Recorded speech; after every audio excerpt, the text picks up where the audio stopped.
Mas é feriado de quê?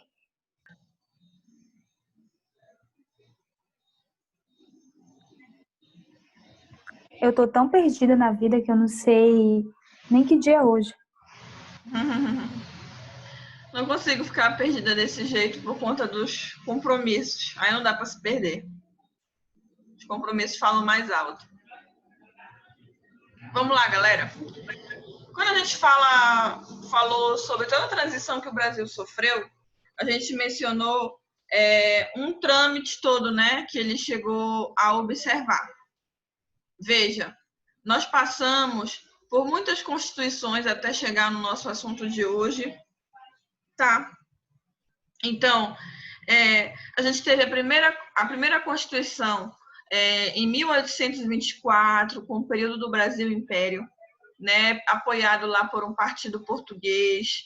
A gente tinha lá ricos comerciantes portugueses e altos funcionários públicos, né, ali onde Dom Pedro I dissolveu a Assembleia Constituinte em 1823, tornando a primeira Constituição, que se tornou essa primeira Constituição do Brasil.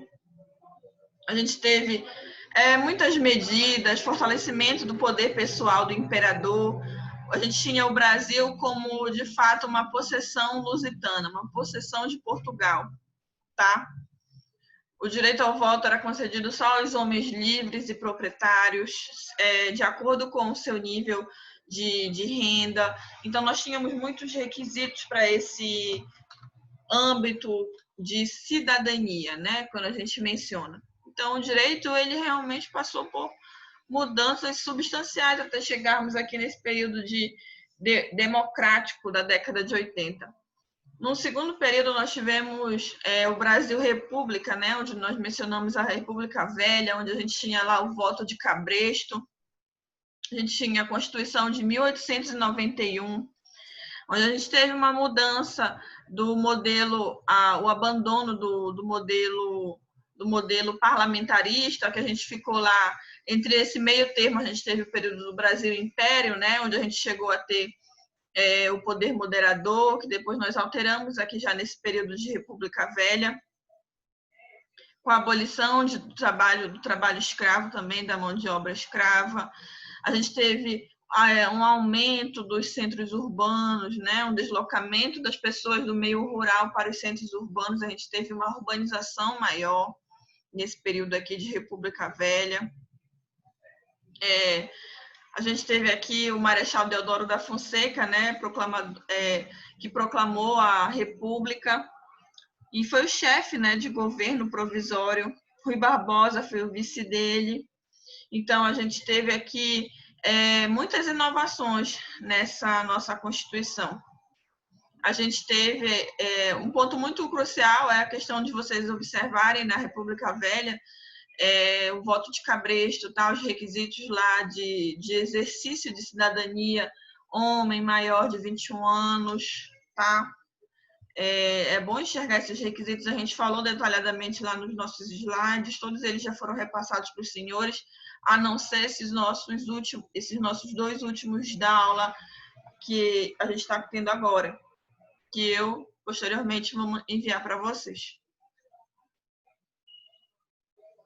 Nessa República Velha também a gente teve impedimento de voto de mendigo, de analfabeto, tá? A gente teve uma separação maior aí, um distanciamento maior ainda aí entre igreja e Estado. A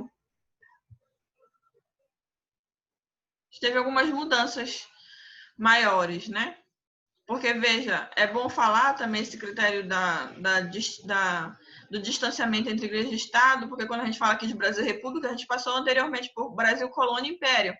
E a gente teve muita influência do quê? Do direito canônico, do direito romano, né? Como um todo, né? No nosso ordenamento jurídico, mas era mais latente, né? Era uma forma bem maior de lidar.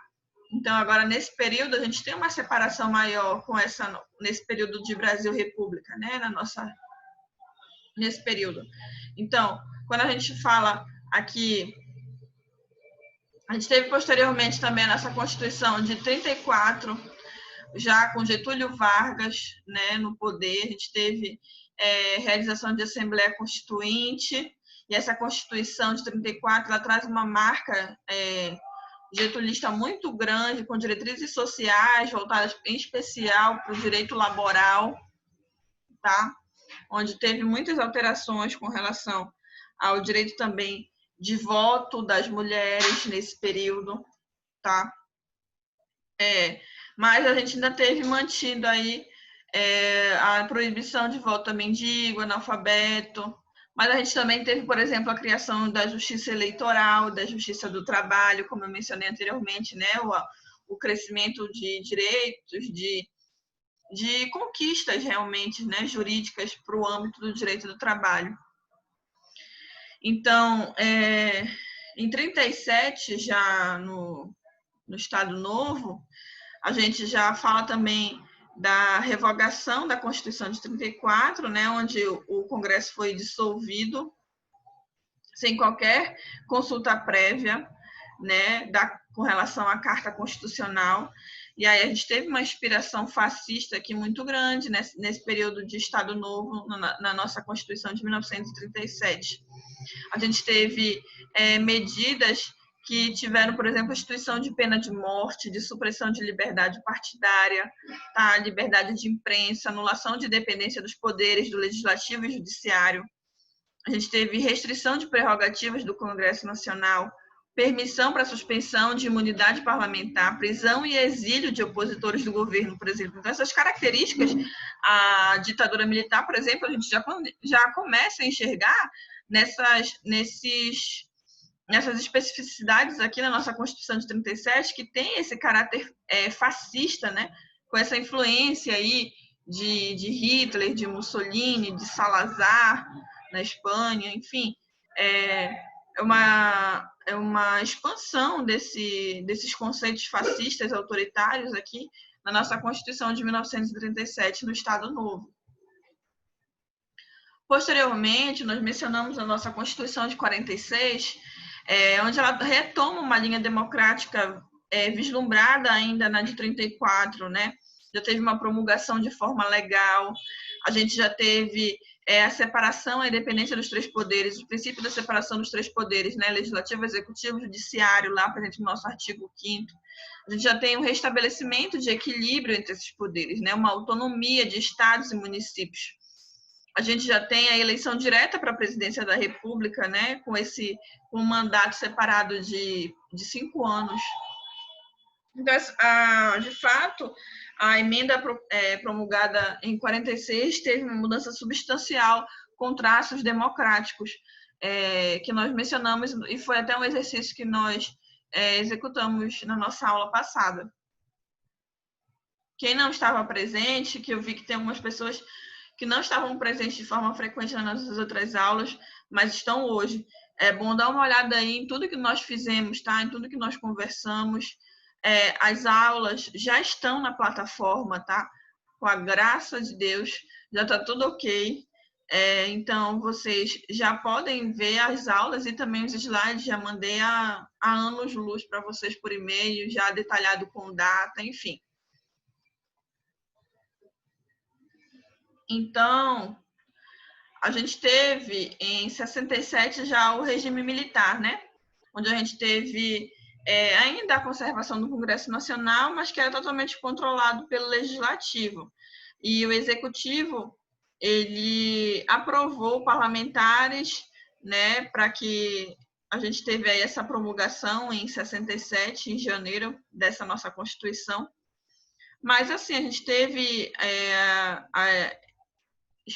a edição de muitos atos institucionais, né, os chamados AIs, atos. Então, a gente acabou que teve esses atos complementares aí, uma forma de legalizar o ilegal, né, nesse nosso período ditatorial. A gente teve regulamentados 104 atos complementares, de 17 atos institucionais. Então, foram muitas formas de ir desvencilhando de algo que é muito na cara, que é ilegal, uma forma de legalizar, né, todo esse autoritarismo vigente também aí nessa nossa Constituição de 67, na ditadura militar. A gente teve suspensão de habeas corpus, crimes políticos, decretação de estado de sítio pelo presidente, autorização de intervenção em estados e municípios. Então, de fato, o autoritarismo era algo muito, muito explícito, né, nesse momento.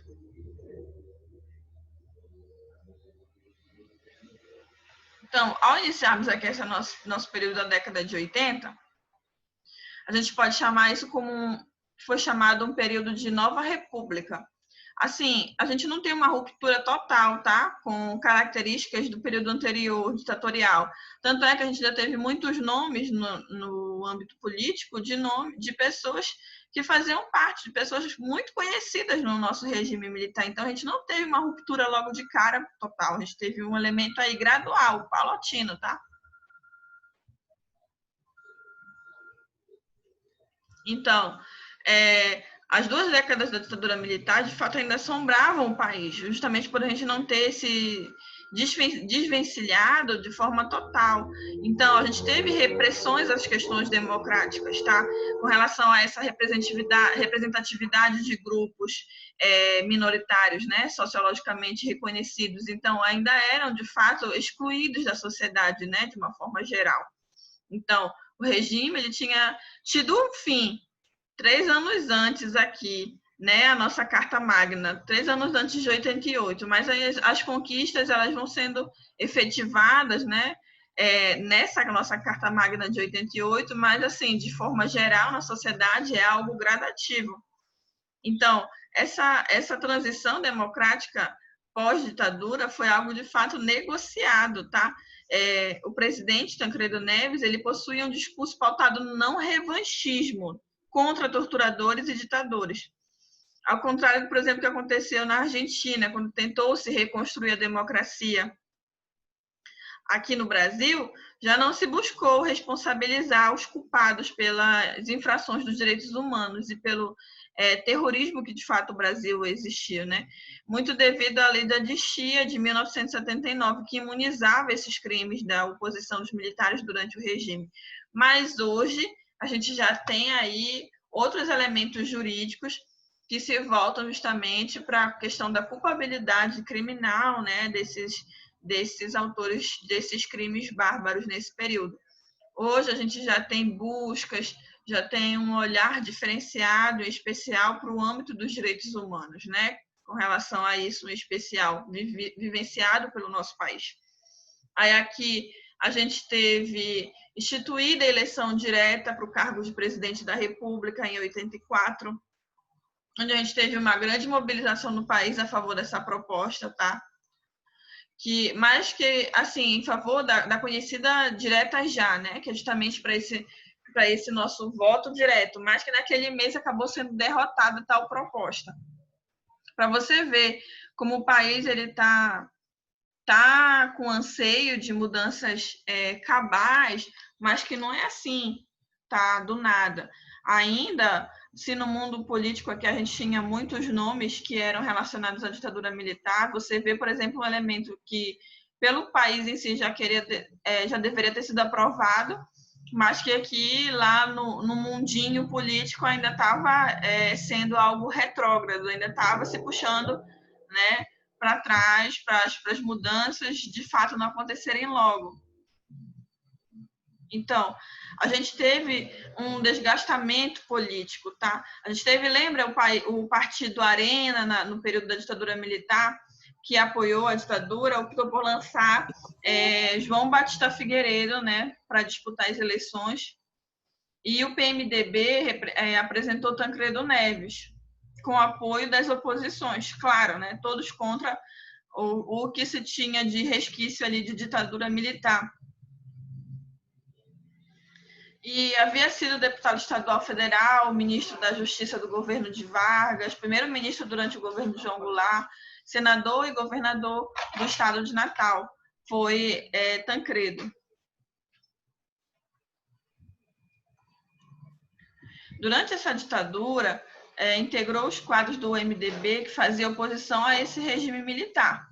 Porém, é conservador com relação à volta de pluripartidarismo, decidiu decidiu sair da legenda, né, do âmbito político lá.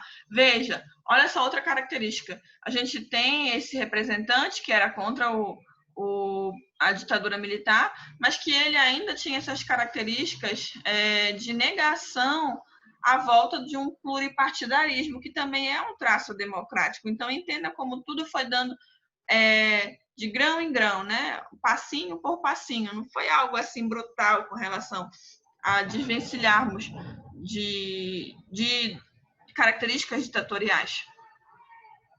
Então, com relação a campanha das diretas, Tancredo já se destacou como um político conciliador, que se valeu da linha de auxiliar do governo, né? Com essa derrota que nós mencionamos da direta já que aconteceu, dessa emenda que foi proposta por Dante de Oliveira, a gente teve o surgimento mais forte, então, de sucessão presidencial. Então, a esquerda, com o Partido dos Trabalhadores, o PT, acusava o ex-governador mineiro, que retornava ao PMDB, por defender uma transição democrática em comum acordo com os militares. Então, daí surgia de tudo. Quem era o representante do PMDB? Aí o PT já estava criticando, dizendo que tinham como acordo com os militares ainda. Aí, nesse momento, já se envolve, né, opositores, de fato, as pessoas querendo tomar o poder.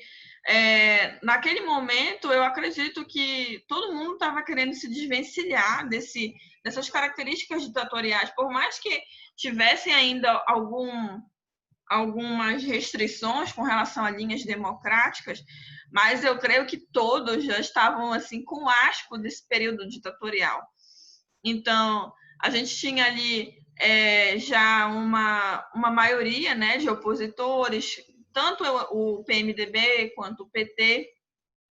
Então, ainda assim, nesse caso aqui, o que aconteceu, né, de fato histórico, foi que Tancredo ele foi eleito, né, oficialmente pelo Colégio Eleitoral, ainda que tivessem todo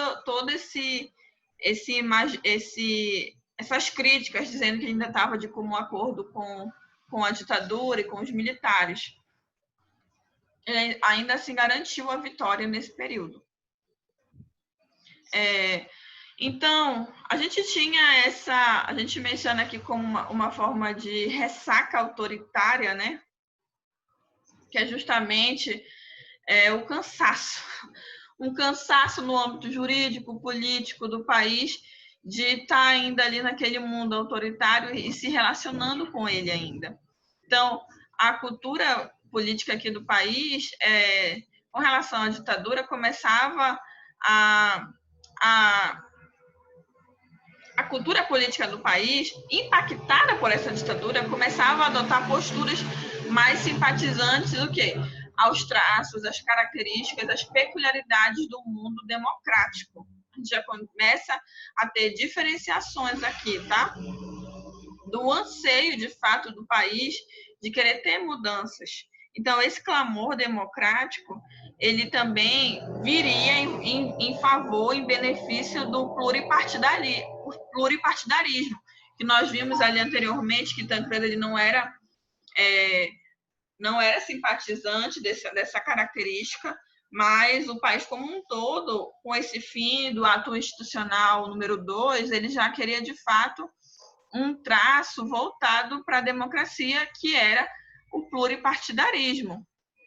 Então, isso realmente foi um momento muito importante para a nossa Carta de 88, para a nossa Constituição de 88, com relação aos princípios constitucionais, né? A heterogeneidade, diferenças, né? Diferenças partidárias, de opiniões que já nos remetem ao nosso direito de expressão. Só um momento, gente.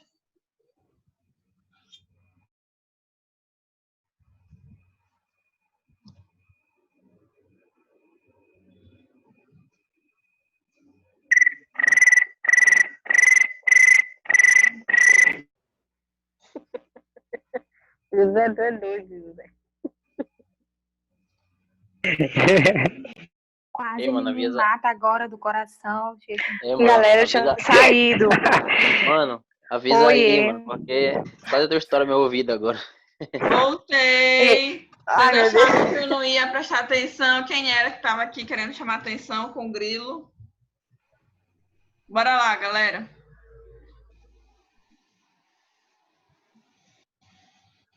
Perdi até o raciocínio aqui, mas bora lá, bora voltar. Então, aí aqui a gente dá um entorno, né, político propriamente dito com relação a esses acontecimentos, né? A gente teve já Tancredo Neves eleito, né, presidente da República. Então a gente teve aí o primeiro civil desde o golpe de 64, né, a ser eleito. Então, como a maior representatividade política do país. Então, caberia a ele, né, um papel muito importante de fato, consolidar essa transição democrática. É uma tarefa muito árdua, né, que até hoje ainda vem se arrastando, né, no nosso país, porque tudo, como eu estou te falando, não é algo brutalmente desvencilhado, é algo gradativo. Então, imagina nesse momento, então, logo posterior, né, um papel muito importante dele, né, com relação ao âmbito político no nosso país. Então, a gente tem momentos aqui, de fato, muito importantes para a nossa história, né? Aqui em seguida, a gente tem a morte de Tancredo. Aí a gente tem aqui um cara chamado José Ribamar, que posteriormente adotaria esse nome de José Sarney, que a partir de 65, né, já se chamaria assim, de Sarney. Era um político muito experiente. Ele tinha ocupado cargos notáveis no mundo político no Maranhão, né, no Nordeste. Mas ele ainda tinha ele tinha uma ligação com os militares em um nível diferente. Contrário a Tancredo, que apenas mantinha diálogos com o regime, Sarney já era organicamente ligado à ditadura. Fora da Arena e do PDS, os dois partidos de sustentação do regime militar. Aliás, assim, ele tem essa relação com a Arena e com o PDS, que é de regime militar, porque ele foi presidente, né, desses partidos. Então, daí a ligação dele com o regime ditatorial muito grande. E Tancredo, ele assumiria a presidência em 85, mas o político foi internado, né, com um estado grave de saúde no hospital, um dia antes de tomar posse. Então, a gente já tem aí um acontecimento inexplicável, algo assim muito, de fato, brutal.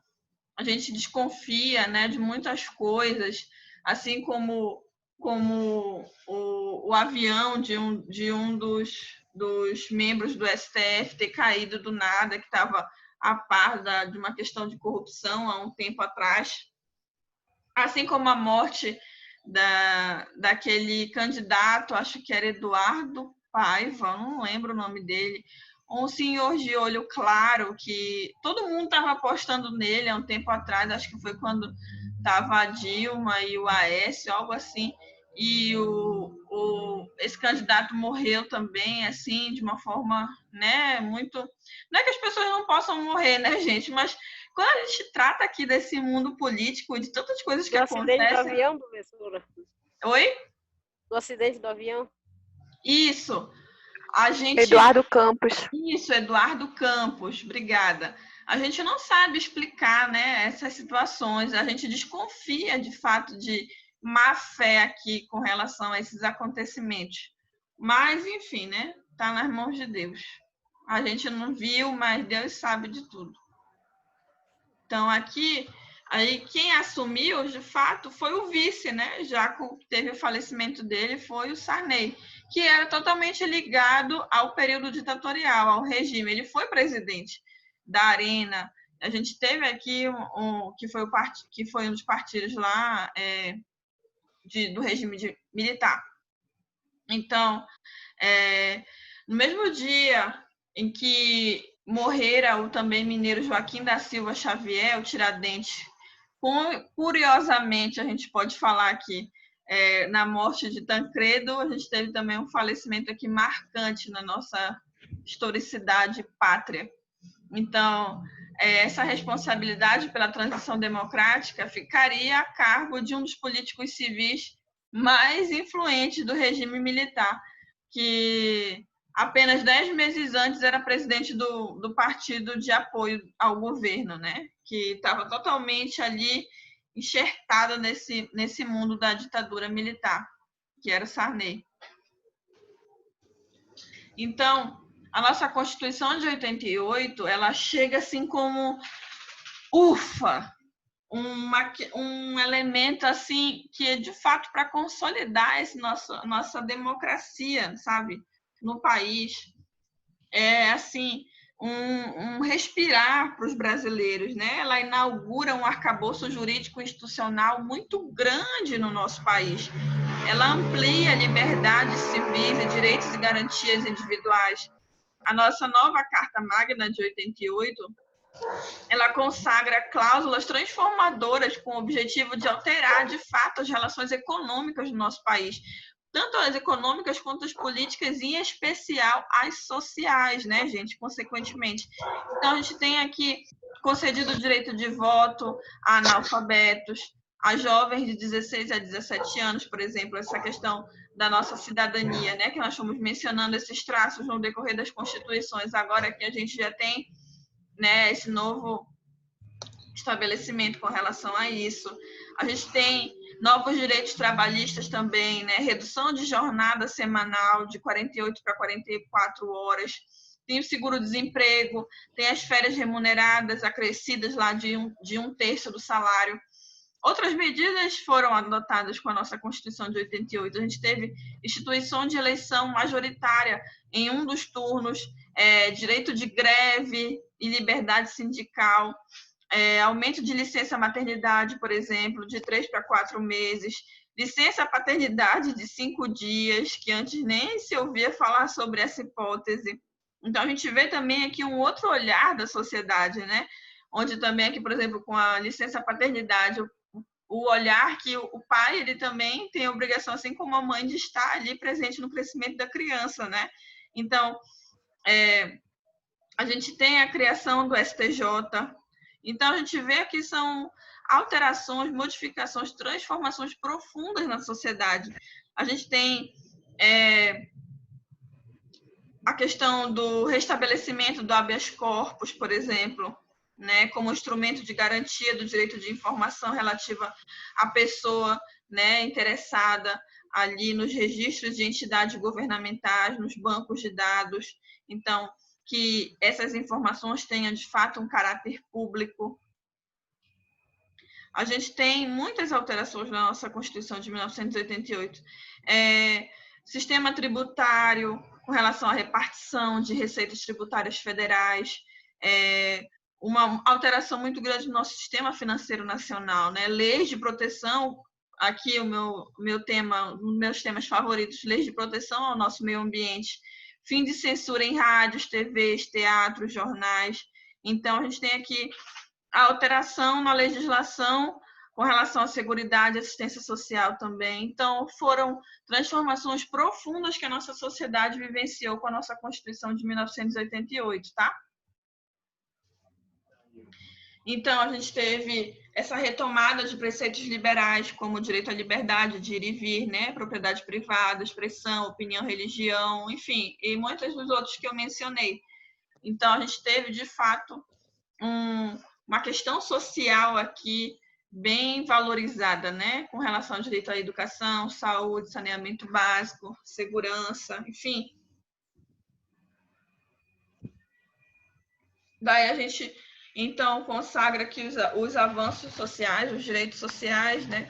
As funções sociais ganharam um enfoque com essa nossa carta chamada de cidadã, justamente pela transformação profunda agora de de dar livre-arbítrio, de aumentar essa ideia de cidadania, né? Com relação ao acesso ao voto, enfim. Direitos individuais aqui foram colocados em tela, né? Idosos, tanto no meio ambiente quanto para crianças, a família como um todo, né? A gente teve inovação, a gente teve um status de legalidade agora, né, na nossa história no Brasil. A gente teve, de fato, agora especificidades maiores que eram necessárias ter na nossa legislação, que fundamentam a defesa, a garantia dos direitos do homem, né, dos direitos universais do homem, dos direitos humanos. Aí que a gente menciona também com relação ao reconhecimento de direitos de comunidades negras, dos indígenas também. Então, a gente teve uma ruptura, né, com esse autoritarismo, com essa questão de segregação, né? A Constituição de 88, ela retoma aí a Constituição do país no sentido de modernizar, né, um período que antes era totalmente obscuro, agora a gente tem alterações, transformações profundas que viabilizam a concretização da fundamentabilidade dos direitos do homem. Então, esses traços, esses anseios democráticos, eles são ouvidos na nossa Constituição de 88, né? Que foram calados por muitas décadas anteriormente, desde se a gente for falar aí de Brasil colônia, mas em especial a gente fala das 2 décadas, né, do período ditatorial. Então, de fato, foram alterações muito grandes no nosso ordenamento jurídico brasileiro, tá? Tcharam! Vamos compartilhar o nosso outro assunto.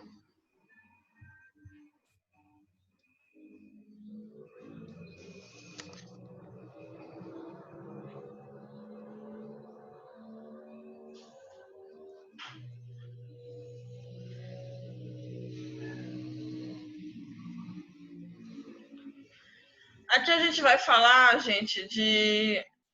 ainda nem alterei aqui o nome do slide do documento, mas a gente vai falar aqui de codificação e cultura jurídica na Europa, tá? No século XIX. Essas características jurídicas da Europa que se difundiram para o restante, né, das suas colônias. Então, a gente teve aqui essa influência também sobre a América Latina.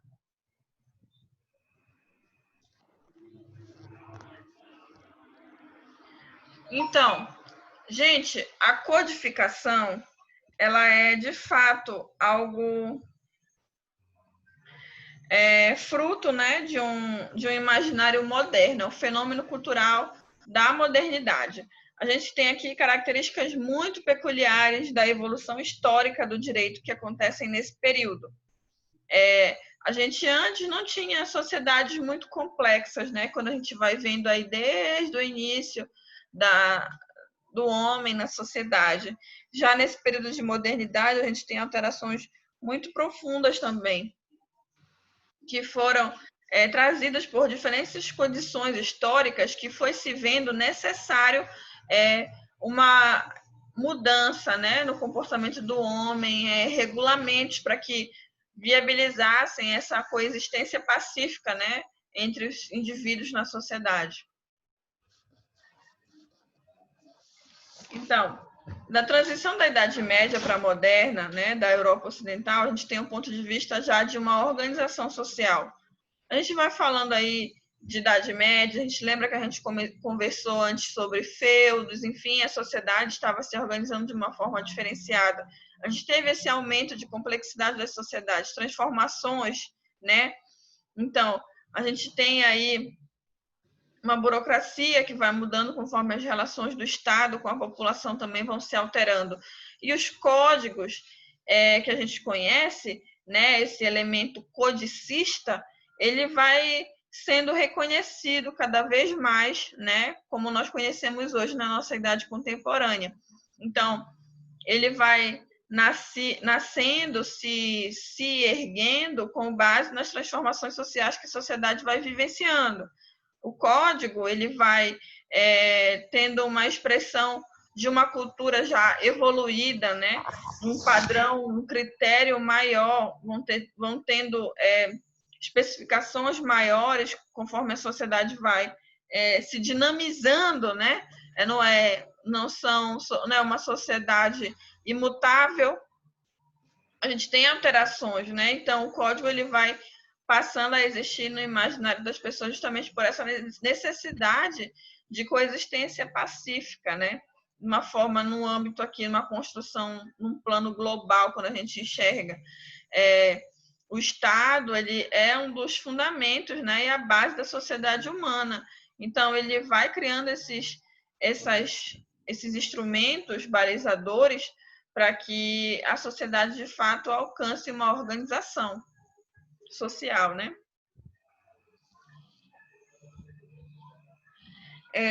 A gente tem um processo de formação, né, longo do Estado, né, para que ele se centralize e seja influenciado por ideologias que surgem com relação à unificação e sistematização do direito. Ou seja, só continuando o que a gente já tinha falado há pouco, ele vai ganhando aos poucos características influenciadoras para que, de fato, a gente tenha ideias básicas para que se alcance, se chegue a essa codificação jurídica, tá?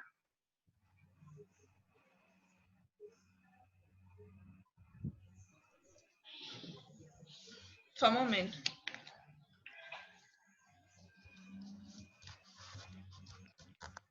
A gente tem aqui no período absolutista a figura do monarca, né? E os poderes centralizados na mão dele.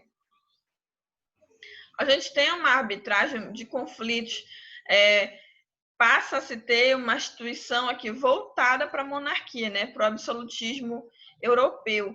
Então, a gente tem aí uma falta, a gente não tem divisão de poderes, a gente tem o poder de legislar quanto de julgar nas mãos do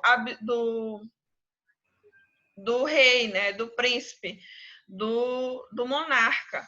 Tanto que a gente até mencionou que muitas vezes eles não eram nem considerados morais, a gente já tinha ali esse absolutismo ali num âmbito que se denominava amoral, ou seja, ele estava acima de qualquer critério de moralidade, de ética. Então, o monarca era considerado até mesmo amoral por estar acima, né, desses parâmetros, como qualquer indivíduo na sociedade. Então, o direito ele ainda está ali se desenvolvendo, né, em matérias mais ali que envolvam esse mundo do monarca. A gente tem uma organização de seus oficiais, dos órgãos de governo, administração e justiça, da polícia, também dos próprios mercados, que a gente tinha ali um aumento, né, nesse momento aí, de monetização. Então, a gente tinha aí as expansões ultramarinas com essa questão monetária já voltada para, né, valorização da moeda, do mercado. A gente começa a ter uma organização que a gente percebe as especificidades que vão sendo trazidas, né, a necessidade da sociedade para requerer, né, o direito para ela, para si.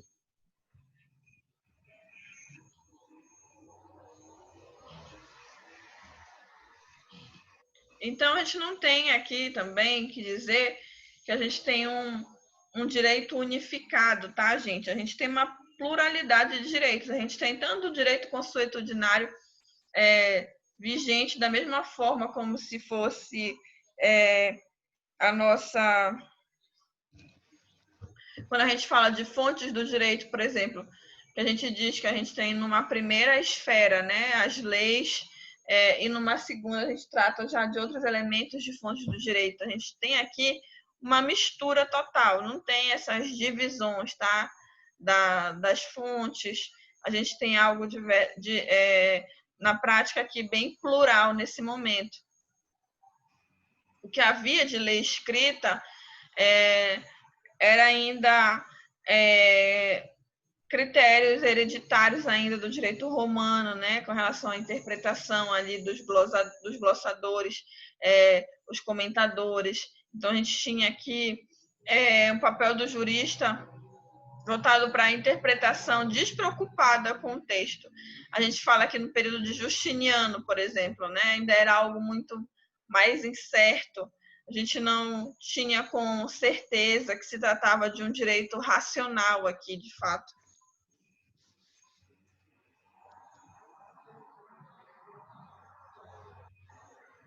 A gente também tinha um direito muito forte no âmbito ali da valorização do conhecimento, né? Que onde os grandes polos eram as universidades.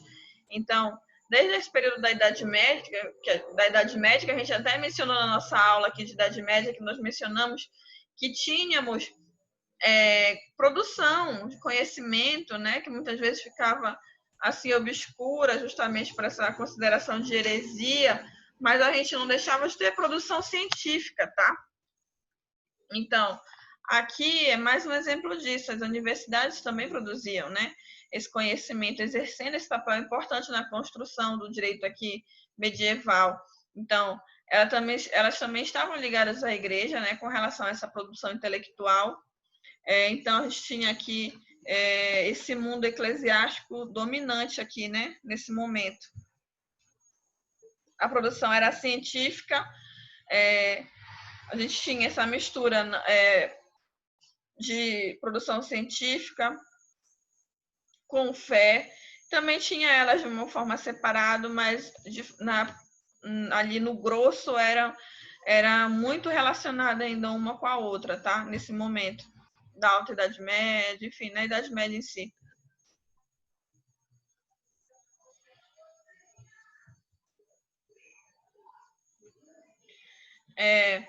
Com a consolidação dos Estados nacionais, alguns príncipes passaram a estender seus poderes também para a esfera jurídica. Então, a igreja foi perdendo poder jurídico, né?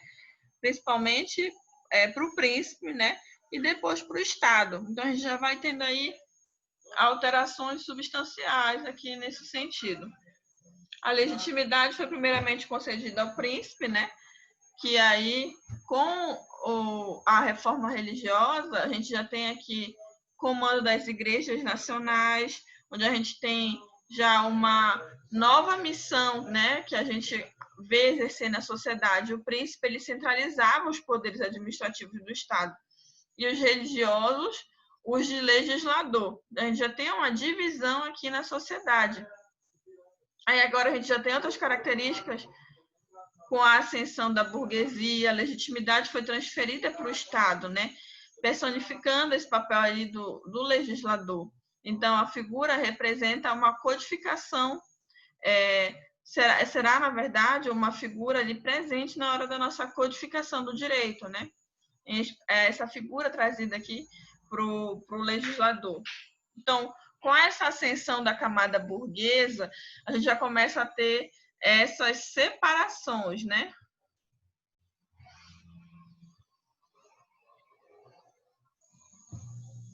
Aí aqui, por trás de todo o movimento, a gente tinha os ideais justnaturalistas, né? A gente tem lá os princípios de imutabilidade, universalidade.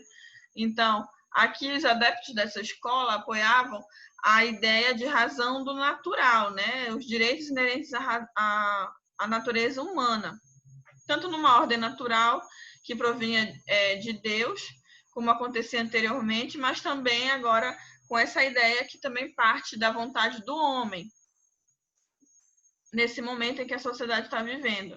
Então, eles acreditavam que o legislador, antes que era só uma figura que representava o monarca, ele deveria também ser uma figura universal, um legislador que dita leis válidas para todos os tempos e lugares. E nesse poder concebido pelo legislador, que os soberanos se interessam mais. Afinal, eles encontraram nessa ideia uma justificativa para que tivesse seus interesses correspondidos de unificação e consolidação dos estados nacionais, sendo alguns também que justificavam os estados absolutos, quer dizer, o absolutismo aqui também era justificado por esse poder concebido pelo legislador, né, que era algo imutável, universal. Aí daí a gente falar das características do justnaturalismo, do direito natural.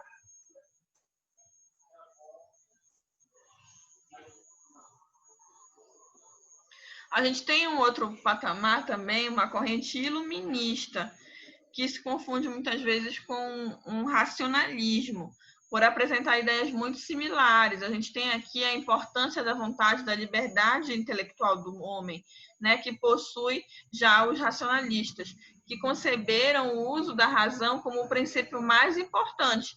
Então, com base nisso, se combatia o quê? Os ideais religiosos, supersticiosos, né, que estavam ligados ao direito. Então, os racionalistas também queriam ver a sua ideologia, né, nas regras e nos princípios formadores do direito. Os códigos seriam, então, o conjunto de leis responsáveis por essa transformação na sociedade. Seriam projetos para uma sociedade melhor, mais racional.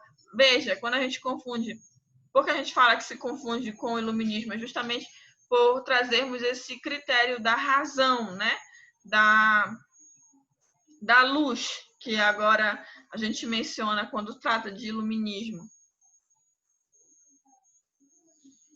E trazer essa questão mais racional também para o mundo do direito.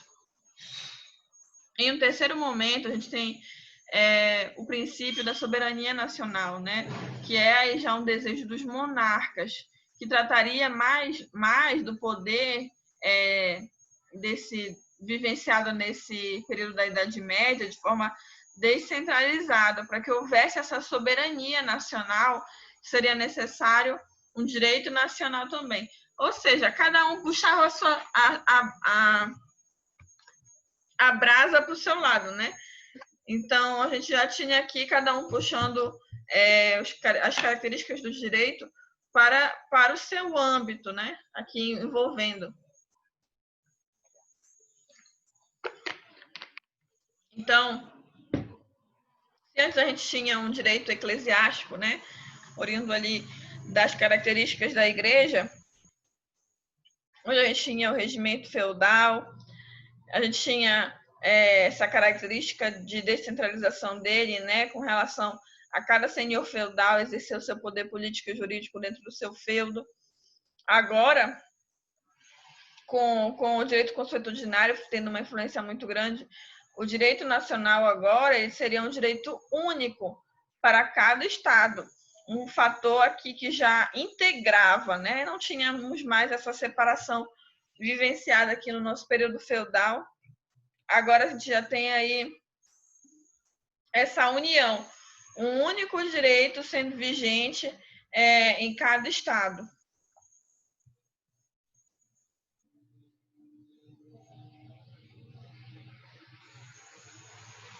Então, outro fator que influenciou o início do processo de codificação foi essa afirmação de liberdades públicas, né? Declarações de direitos do homem, a declaração, enfim, dos direitos do homem como cidadão, né? Da França, muitas características também que teve algumas declarações nos Estados Unidos. A gente teve essas liberdades subjetivas do cidadão como uma influência muito grande nesse processo de codificação. Então, a gente vê uma necessidade de organização, né, para que a sociedade continue existindo, se baseando também nesses princípios de liberdades públicas, de direitos do homem, né, direitos fundamentais do homem.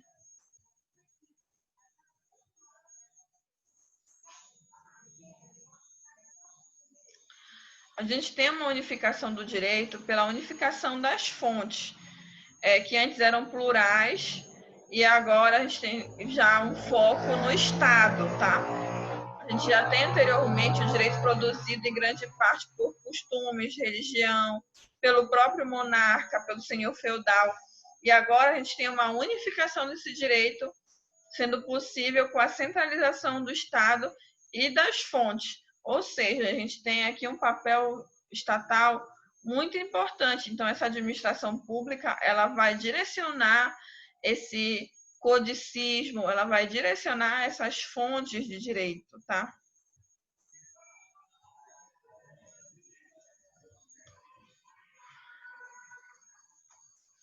Não que a gente não tenha, né, gente, mais cultura vigente a serem observadas. A gente fala do direito consuetudinário, mas antes, assim, eram justificativas muito fortes que tomavam à frente, né? Então, hoje, agora, a gente já tem um direcionamento, uma unificação do direito, né, maior.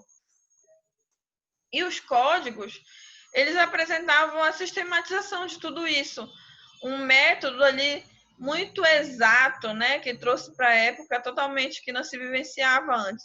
A gente tem uma organização muito grande com relação ao direito agora.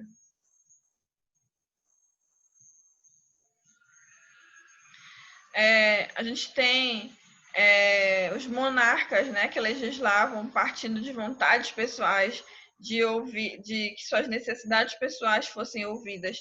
E aí a gente tem agora também revoluções, além daquelas declarações que nós mencionamos e exemplificamos dos Estados Unidos, teve também na Inglaterra.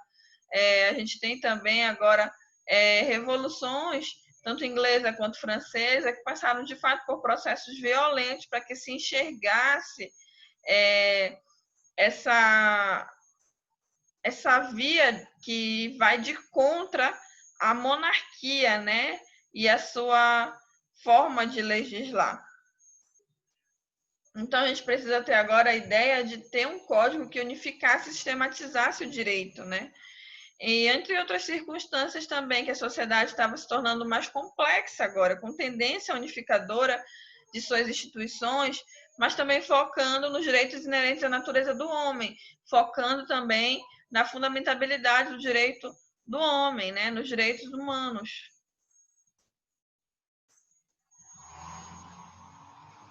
Então, o direito ele evolui com uma ideia de aperfeiçoamento, né, gente? Unificando e sistematizando, não dependendo só do código, mas também com a positivação dessas ideias que nele já são existentes. A gente tem agora uma maior um maior crescimento, né, de ideias, mas que são aperfeiçoadas, que são sistematizadas, acompanhando o ritmo da complexidade que a sociedade vai ganhando.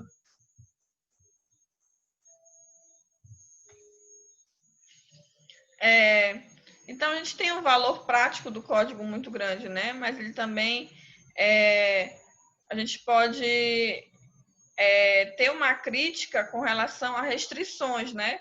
De fontes estatais. Então, a gente tem que também dar uma olhada maior aí para essa questão de representatividade do povo, né? A solução, a gente vê, quando se diz que o código seja tido como mais um elemento do direito, apenas e que a construção histórica e jurisprudencial ganhe importância mais significativa no direito. A gente tem aqui essa menção aqui, a Savigny, justamente, a gente não vai deixar de valorizar o codicismo, a organização, a sistematização, todo o alinhamento da normatividade jurídica que nós necessitamos. Mas a gente também não vai deixar de valorizar as demais fontes do direito, as demais fontes do direito consuetudinário, os princípios gerais do direito, as analogias feitas, enfim, a importância jurisprudencial que o Brasil vem ganhando cada vez mais. Então, tudo isso deve ser considerado. E, a partir desse momento, dessa importância dada a esse codicismo, a gente tem uma influência na formação cultural jurídica latino-americana. Como esse codicismo europeu, essas características europeias, foram parar na nossa formação cultural jurídica aqui. A gente pode falar que é justamente pela distorção da realidade. A gente teve uma percepção vinda de forma unilateral. Lembra quando a gente falava do Brasil colônia, que nós mencionamos que o nosso país já era um modelo ali, trazido já foi moldado, um modelo ali pré-estabelecido para que se enquadrasse no nosso país, no Brasil colônia. Assim também é essa formação da cultura jurídica latino-americana com essas características advindas da Europa, justamente pelo papel desse explorador europeu. Então, essa colonização traz alterações na realidade latino-americana. A gente tem aqui uma perspectiva crítica com relação a isso, porque a gente vê atualmente uma busca de descolonização, né, por um critério de liberdade de cultura latino-americana. Então, se antes nós éramos obrigados a vivenciar o molde já pré-moldado para nos enquadrarmos, né, um molde europeu da figura do colonizador, hoje a gente tenta se descolonizar, tendo uma libertação, um âmbito voltado para essa libertação de cultura, né, vivenciada atualmente. Então, a realidade latino-americana, ela foi marcada por essa opressão, né, do povo, uma opressão muito violenta, uma desvalorização de identidade, né? Então, onde o direito positivo se mostra mais voltado para o interesse das elites, né, dos exploradores, de se distanciando cada vez mais das pessoas que realmente careciam de um amparo jurídico. Lembra quando a gente falou do Brasil colônia e disse nesse momento aí da exploração que o poder estava lá na mão de poucos, e ainda que depois, quando foi se descentralizando da figura do imperador, já era para as pessoas que tinham mais bens, mais posses. Então, sempre os interesses da elite eram ouvidos, né? Em detrimento das pessoas que realmente careciam de amparo jurídico. Então, o positivismo jurídico, a gente tinha aí essa discussão evidenciando essa violência que permeou o processo de construção da expansão, né, pelo mundo. A gente teve as expansões ultramarinas, então, onde essa figura desse explorador se estipulava aí as suas necessidades conforme ia tendo as colônias. E essa influência latino-americana também decorreu disso. Foi uma lógica voltada aí nesses aspectos históricos, né? Baseada nessa expansão, onde a gente tinha esse domínio, né? Colocado na figura desse explorador europeu.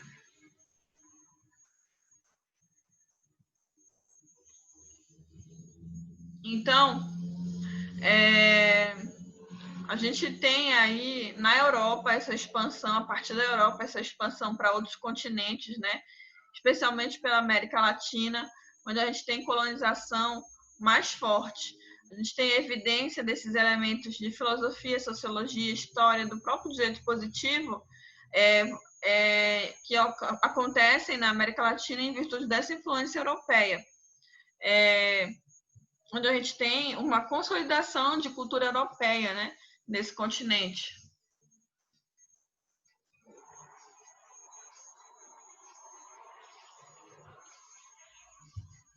Então, o nosso pensamento científico, o método de racionalização do mundo ocidental, ele é válido no mundo, especialmente aqui, nascido na Europa, por conta dessa expansão. Então, por conta dessas regiões colonizadas, né, por esses países europeus. E ao longo da história, a gente tem uma cultura do Ocidente que passa gradativamente a coincidir com toda a identidade da cultura europeia. Então, se a gente foi colonizado, se a gente foi explorado e absorveu essas características com o tempo, a gente vai reproduzindo, né, o que nos fora imposto. Então, a gente não tem aí uma influência recíproca, mas sim uma cultura colonizadora que foi enraizada, né, nesse continente latino-americano. Então, a gente vê aí um processo cultural, né, um processo ali gradativo que vai subordinando os colonos, né, na figura desse conhecimento trazido pelo explorador.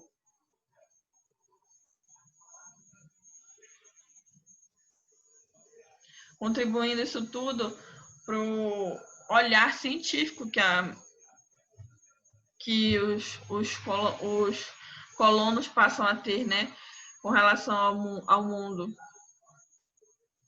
Então, a gente tem para que se tenha um êxito na universalidade da racionalidade, a Europa se vale da imposição dos seus saberes, da supressão justamente dos saberes desses outros povos, ou seja, é algo imposto, tá? Se desmoraliza outros saberes, se desqualifica outros saberes para que o seu seja imposto.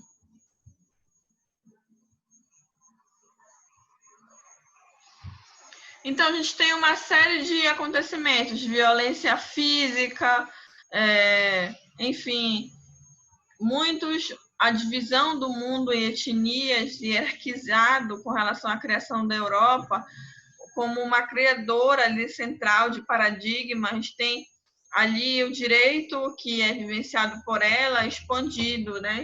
Sendo expandido para toda a América Latina. A gente tem essa raiz, né, no mundo europeu. Aí aqui a gente fala que essa raiz ela foi se fixando em virtude de muitos acontecimentos. Aí que a gente tem esse padre aqui, Bartolomeu, ele fala justamente da violência, né, que foi muito grande. A gente tem muita crueldade, né, por parte dos conquistadores da América. A gente tem, de fato, uma violência muito grande na hora de impor, né, a sua cultura. Então, a gente tem aqui algo afetando diretamente a dignidade desses povos, né, explorados, se retirando até mesmo a qualidade deles como seres humanos. A gente tem aqui uma coisificação desses povos.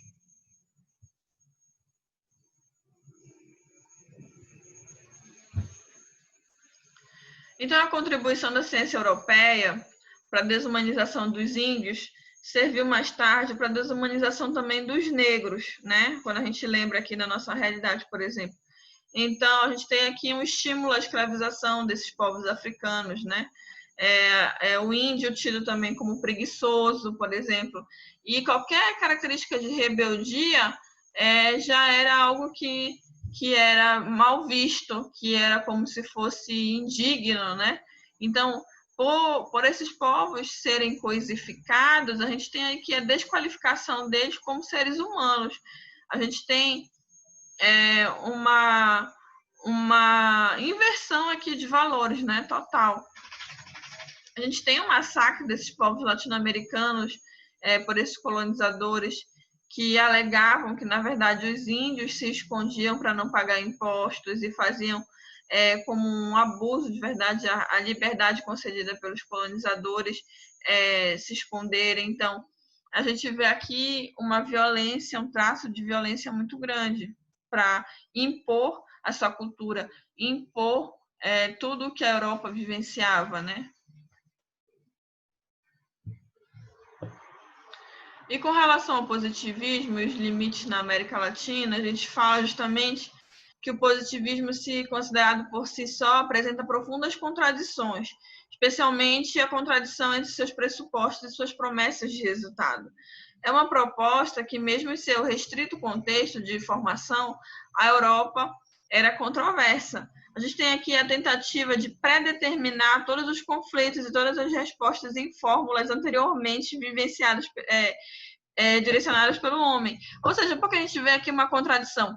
Porque a gente vê a solução de conflitos já prevista antes mesmo de sabermos qual seria a riqueza ou a proporção ali desses acontecimentos sociais e como esses conflitos poderiam se dar, né, posteriormente. Então, a gente tinha algo pré-estipulado que, quando for estipulado, não se sabia de fato qual a proporção que poderia se acontecer. Então, daí a gente falar dessa contradição, né, quando a gente fala desse positivismo. Em especial, quando a gente fala aqui da América Latina, né, como o papel aqui ainda sendo explorada pelos europeus. Então, quando a gente fala dessa violência, dessa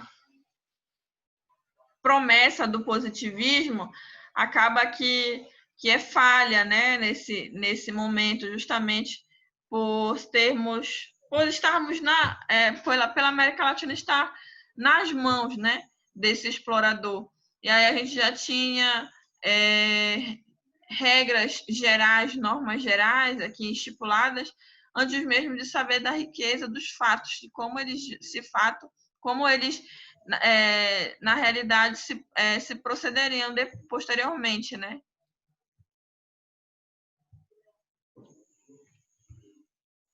Então, a gente tem exigências sociais cada vez maiores, né? Mais persuasivas. Então, a gente tem a necessidade de acolher esse ordenamento jurídico para contemplar novos direitos. Então, o que acabou se fazendo?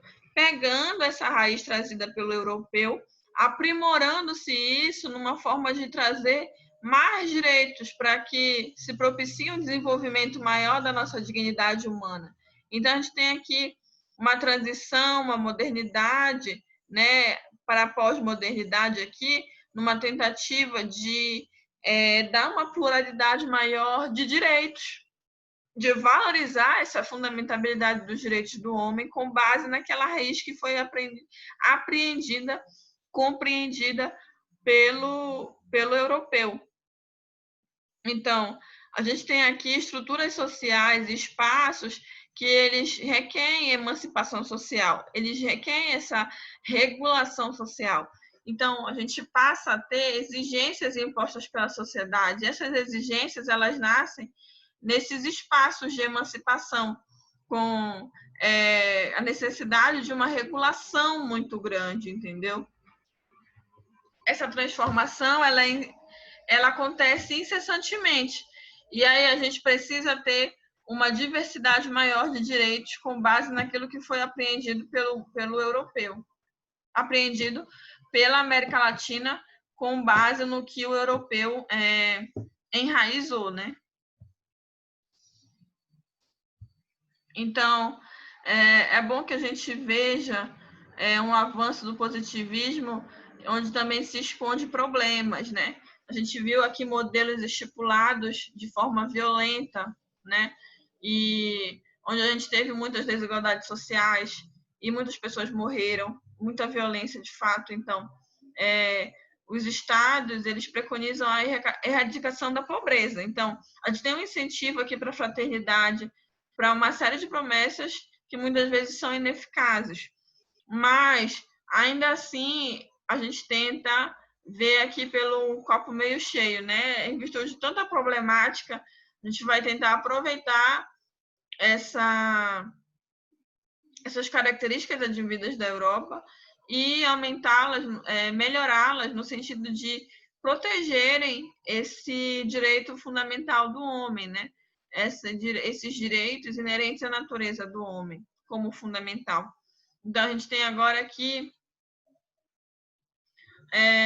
um elemento que vá cumprir, né, esses direitos, que se vá poder aumentar esses direitos, a proteção e a garantia desses direitos.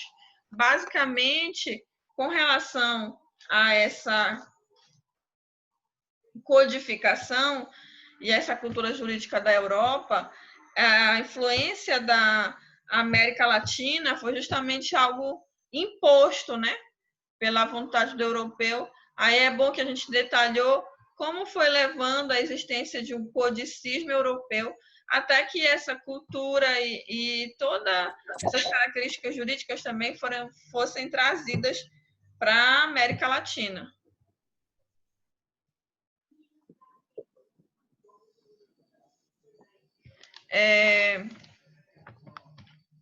Basicamente, era isso que eu queria falar sobre esse assunto. A nossa prova, estudem, tá, gente?